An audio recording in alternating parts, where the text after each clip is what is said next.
جو مغرب کی جو کوشش ہے روس کو آئسولیٹ کرنے کی وہ بالکل ناکام ہو گئی. اور انفیکٹ یہ جو وزٹ بھارتی وزیر خارجہ کا ہوا ہے اس کو بھی وہ ایسے ہی پورٹرے کر رہے ہیں. اور یہ بھی ایک ریئر بات ہے کہ عام طور پر جو روس کے صدر ہیں وہ کسی اور ملک کے وزیر خارجہ سے نہیں ملتے, لیکن وہ بھارتی وزیر خارجہ سے وہ ملے ہیں, جس سے اگین اس بات کی ریفلیکشن ہوتی ہے کہ روس کی نظر میں بھی بھارت کی جو ہے وہ کتنی اہمیت ہے. اور وہ اس لیے بھی اہمیت ہے کیونکہ یہ جو تعلقات ہیں دفاعی اعتبار سے, تو میں نے کہا کہ ان کے بڑے اسٹرانگ ریلیشن شپ ہیں, ڈسپائٹ دا فیکٹ کہ حالیہ سالوں کے اندر امریکہ اور بھارت کے جو اسٹریٹجک اور دفاعی تعلقات ہیں بڑی تیزی سے بڑھ رہے ہیں. اور بھارت جو ہے وہ امریکہ سے بھی دفاعی ساز و سامان خرید رہا ہے, لیکن آج بھی جو روس ہے وہ ون آف دا لارجسٹ آپ کہہ سکتے ہیں کہ ایکسپورٹر ہے یا عام جو سپلائی کر رہا ہے وہ بھارت کو. اور اس میں جو دوسرا امپورٹنٹ فیکٹر ہے کہ جب یوکرین میں حملہ ہوا جو روس نے انویڈ کیا, تو اس کے بعد یقینی طور پر روس کو پابندیوں کو سامنا تھا اقتصادی مغرب کی طرف سے, لیکن ان اقتصادی پابندیوں کا کسی حد تک جو منفی اثر ہے اس کو ختم کرنے میں بھارت نے اہم کردار ادا کیا. یعنی بھارت نے روس سے ڈسکاؤنٹڈ جو آئل ہے وہ ان سے خریدا, اور جو پچھلے سال کے دونوں ملکوں کے درمیان جو بائیلیٹرل ٹریڈ کے فگرز ہیں وہ $50 ارب سے تجاوز کر گئے ہیں. تو یہ جو دونوں ملکوں کے درمیان تعلقات ہیں نہ صرف دفاعی شعبے کے اندر سیاسی اعتبار سے اور جو لانگ سٹینڈنگ کوآپریشن ان کو ہے ہی ہے, لیکن اس کی جو ریفلیکشن ہے وہ آپ کو دونوں ملکوں کے درمیان جو اقتصادی اور جو تجارتی تعلقات ہیں اس کے اندر بھی نظر آتی ہے. اب اس کے اندر بھی ایک کیچ ہے کہ جو بھارت آبویسلی دنیا کی ایک بڑی معیشت ہے, آلموسٹ 1.5 ارب کی آبادی کا ملک ہے, وہ اپنی جو تیل کی ضروریات ہے وہ امپورٹ کر کے ہی وہ پوری کرتا ہے. تو ایک اس کے اندر کیچ یہ بھی ہے یا کانسپریسی تھیوری تھی یا ایک بات یہ بھی سامنے آئی تھی کہ جو بھارت نے روس سے ڈیورنگ سینکشنز جب ان پہ لگی ہوئی ہیں جو ڈسکاؤنٹڈ ریٹ پہ تیل جو امپورٹ کیا ہے اس میں امریکہ اور مغربی طاقتوں کی بھی کہیں نہ کہیں آپ کہہ سکتے ہیں کہ ٹیسٹ انڈرسٹینڈنگ تھی. وہ ایسے تھی کیونکہ مغرب نے یورپ نے ان کے اوپر پابندیاں عائد کر دی تھی, تو ان کے لیے روس کا وہ تیل خریدنا تو ممکن نہیں تھا. تو اگر جو روس کے پاس جو تیل تھا وہ بھارت نے خریدا, اور جو باقی انٹرنیشنل مارکیٹ میں جو تیل موجود تھا وہ پھر یورپ اور باقی جو مغربی طاقتیں ہیں یا ممالک ہیں انہوں نے خریدا. اگر یہ تیل بھارت بھی نہ خریدتا روس سے تو یقینی طور پر جو تیل کی ڈیمانڈ ہے انٹرنیشنل مارکیٹ میں بڑھ جاتی, تو تیل کی قیمتیں جو ہیں وہ پھر آسمان سے باتیں کرنے لگ پڑتی. تو کچھ جو ماہرین کا خیال ہے کہ ٹیسٹ انڈرسٹینڈنگ تھی between Bharat and of course جو مغربی طاقتیں ہیں کہ جو بھارت ہے وہ آن ڈسکاؤنٹڈ ریٹس تیل خریدے گا روس سے, تاکہ انٹرنیشنل مارکیٹ میں وافر مقدار میں تیل موجود ہو, تاکہ باقی جو انٹرنیشنل جو باقی ممالک ہیں ان کی ضروریات کو پورا کر سکے. خیر لیکن یہ تو ایک اس کا کانٹیکسٹ ہو گیا. اب اس وزٹ میں جو سب سے امپورٹنٹ ایک اور جو کانٹیکسٹ ہے اگر آپ دیکھیں تو حالیہ مہینوں میں جو امریکہ اور جو بھارت کے تعلقات ہیں اس میں ایک ہکپ بھی آیا ہے, جو کہ بہت سے ماہرین کا خیال ہے کہ یہ ایک وقتی اس کے اندر ایک ہکپ ہے. اور وہ ہکپ یہ ہے کہ کچھ عرصہ پہلے ہی جو امریکہ ہے انہوں نے یہ الزام عائد کیا ہے کہ بھارت کی جو خفیہ ایجنسی ہے یا بھارت کی جو حکومت ہے انہوں نے امریکہ کے سوائل کے اوپر ایک امریکن جو سٹیزن ہے سکھ ایکٹیوسٹ ہیں خالستان کے,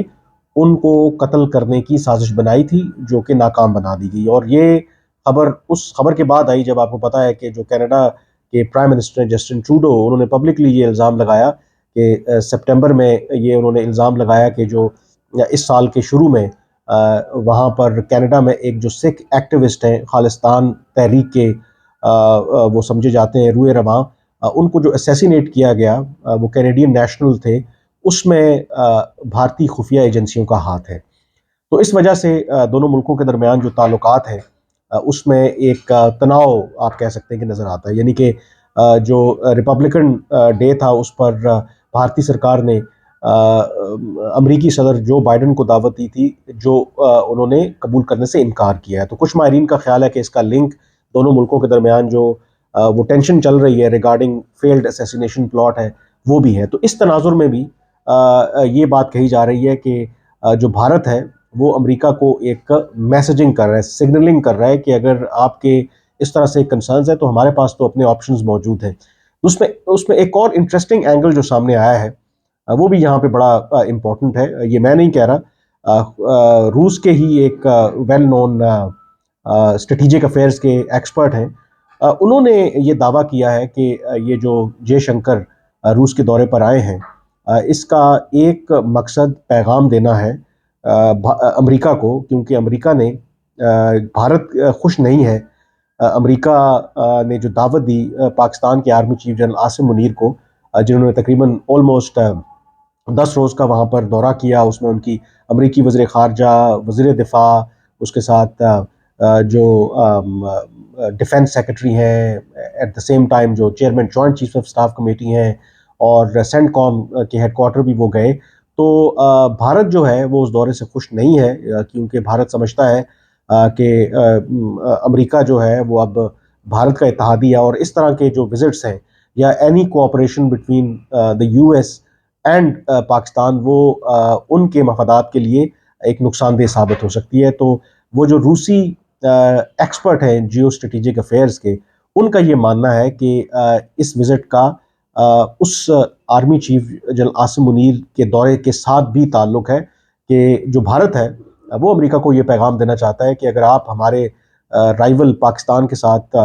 اس طرح سے تعلقات بڑھائیں گے تو پھر ہمارے پاس تو آپشن موجود ہے, ہمارا روس پرانا اتحادی ہے, تو ہم بھی اپنے آپشنز جو ہیں وہ اسی طرح سے ایکسرسائز کریں گے. ایک اس کے اندر یہ فیکٹر ہے. اور اب آخر میں آئی تھنک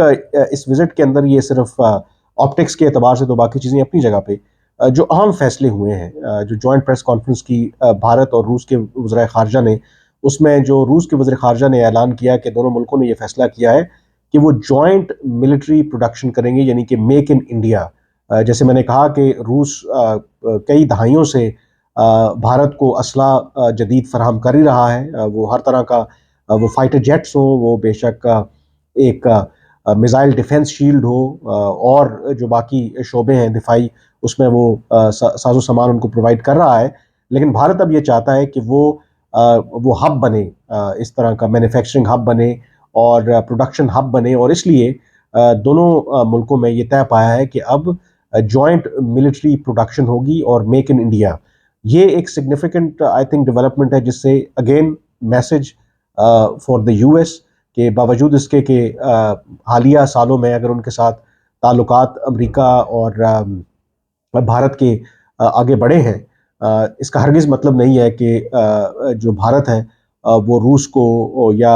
امریکہ کے کہنے کے اوپر اپنے جو تعلقات ہیں روس کے ساتھ اس میں کسی بھی طرح کی نظر ثانی کرے گا. تو بھارت بڑی خوبصورتی کے ساتھ جو بھی اس کی لیوریجز ہیں اس کو وہ استعمال کر رہا ہے اپنے فائدے کے لیے, اور یہی آئی تھنک ایک بیسٹ فارن پالیسی ہوتی ہے. اور